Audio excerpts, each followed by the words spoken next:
So hello guys, hello mga kaapi. So may customer tayo dito guys. So Piaggio 230cc guys. Is yung problema dito guys, yung concern ng customer is madaling malubat, saka namamatay, tapos hindi na wala ng ilaw. Ito guys yung chinek ko. So yung socket kasi hindi na mag-charge guys. So chinek ko na lahat dito, yung voltage regulator okay naman guys. So yung itong socket na to is ito talaga yung problema niya guys, ayaw mag-charge. So ginamitan ko na itong voltmeter guys, so okay naman yung resistance niya guys.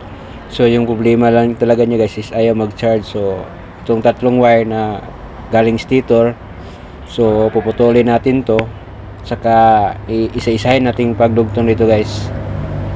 So hindi ko na napakita dito guys kasi madalian lang to guys, kasi busy tayo guys. Tapos yung cellphone natin limited lang yung capacity guys. So thank you.